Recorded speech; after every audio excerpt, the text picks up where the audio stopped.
Hey everyone, it's Monica. Welcome back to Homeschool Voices. In today's video, I'm going to tell you all about a literature-based education.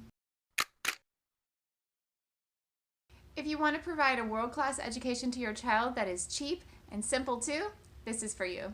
In short, a literature-based education is one in which a kid reads a lot and gets most of her learning from books, real books, not textbooks. We always did a literature-based education, except for when I joined a charter school last year. Unsurprisingly, they nudged me, encouraged me to go in a very schooly direction with curriculums. I had a lot of money for the first time, and I willingly bought these curriculums and bought into this. Well, I found that my kids spent most of their time going through these curriculums, which actually didn't involve that much reading of books. And for me, I value reading, so that didn't work for me. This year, we have decided to go back to our roots and embrace a literature-based homeschool once again. First and foremost, a literature-based education meets the child where he is. A literature-based education is going to try to cater to the child's interests whenever possible. Now, if your child is just not interested in anything, you will try your best to get your child interested in something. You will definitely assign work if they are not interested, but if they are interested in anything, you will do your best to cater to that. If you give your child something too easy, it's going to be boring and she will check out. If you give your child something too hard, it's going to be frustrating and she'll check out. If you give her something that she is not interested in and it is not the type of thing that is repeated over and over and over and over again, she'll check out. So it's a really good thing, it's a really preferable thing to meet your child where they're at. If you check the description, I have a PDF that has information on a literature-based homeschool as well as planner pages that I'm going to discuss a little bit in this video. But make sure you download that PDF and print it out. In a literature-based homeschool, children will read, they will write, and they will do math. So I'm sure you're wondering what happened to science and history or social studies, and that went under the reading category. So it's actually super simplified and it makes life very easy and therefore enjoyable. Whenever possible, your child will pick her own reading material. Check out my bookcase. It's pretty impressive if I don't say so myself. I've been working on it for a while, but in this bookcase, it's mostly books that my kids have not read yet that I have picked out for them with an attempt to interest them and engage them and pique their curiosity. So how do I pick my books? Let's go back to the beginning. When my kids were little, I started teaching them to read at 3 years old.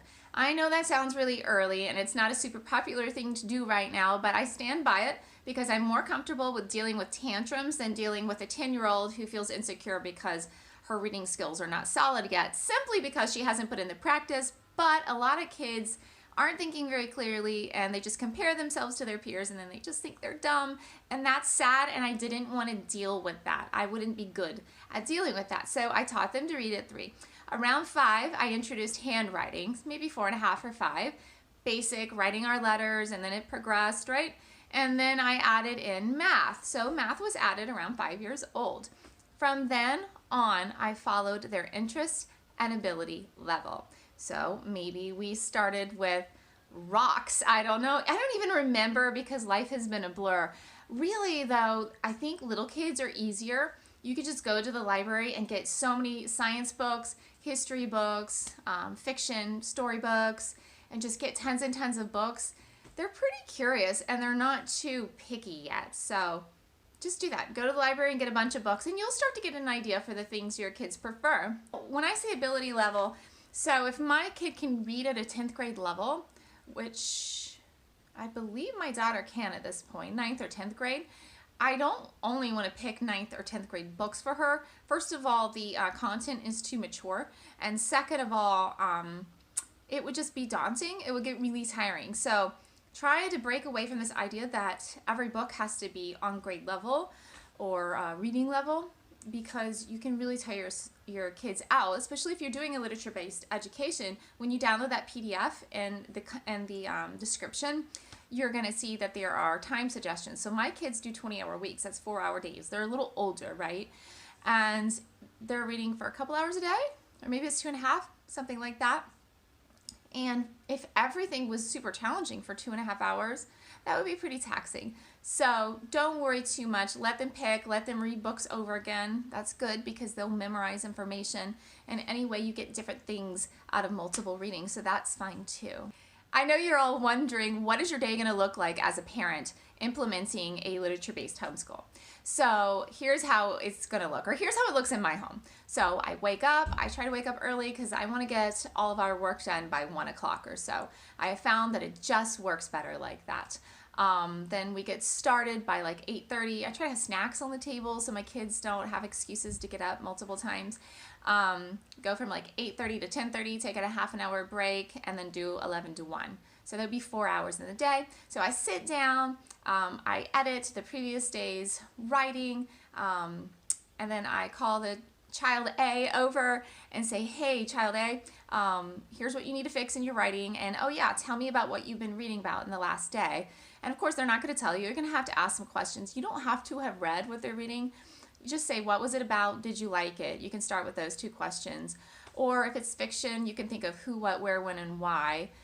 You could, like, who's the story about, and what's happening in the story, and where is it set? Does that affect things? You don't overthink it. Just start asking them questions, and one question will lead to an answer, which will lead to another question. Okay, so you're going to go over edits from the day before, and you're going to discuss what they have been reading, and then you will do that same thing with child 2. At least that's what I do. And then I go and do math corrections, and then I bring child A over, and we go over their mistakes, explain things, make sure they're on the right track for the current day, and then I do the same thing with child B. And then I should also say that as your kids get older, when they're little, you're going to hold their hand through a lot of this learning. You're going to read a lot of stuff aloud to them. You might use audiobooks. You'll probably do almost like a full little math lesson, although it'll be pretty short. As they get older, you want to work them more to be more and more and more independent. As early as possible for your sanity and for their independence. It's good for them. So my kids are almost 11 and 14, and I don't do little math lessons. They have to learn it themselves, and if they get stuck, I will definitely come in and help them. What does a kid's day look like? Well, when they're not sitting with me, they will be reading, they will be working on a writing project, or they will be doing their math.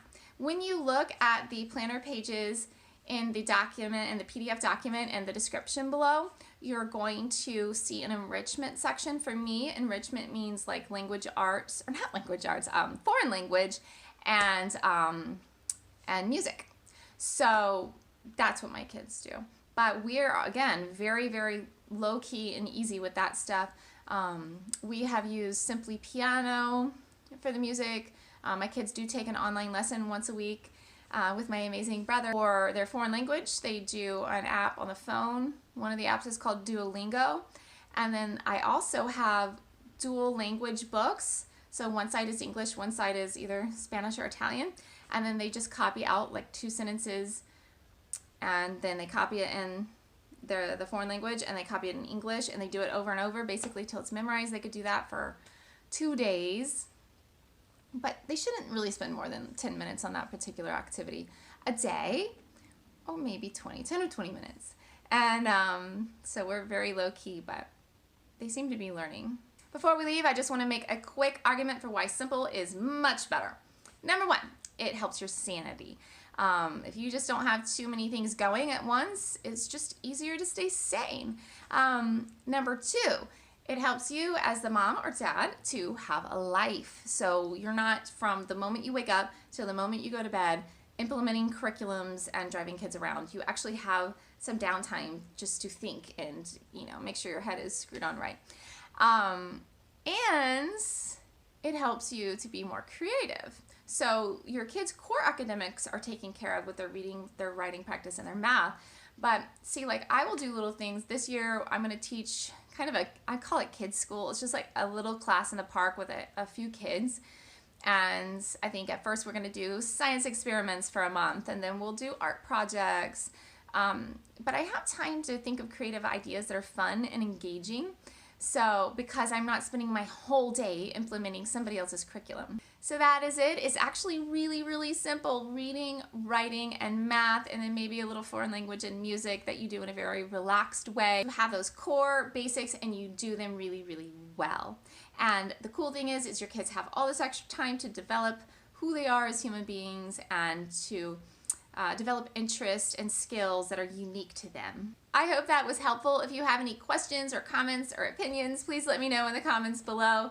If you like this video, please click thumbs up and subscribe, and make sure to press the notification bell next to it because you won't get any notifications if you don't do that. In the meantime, happy homeschooling and have a great day.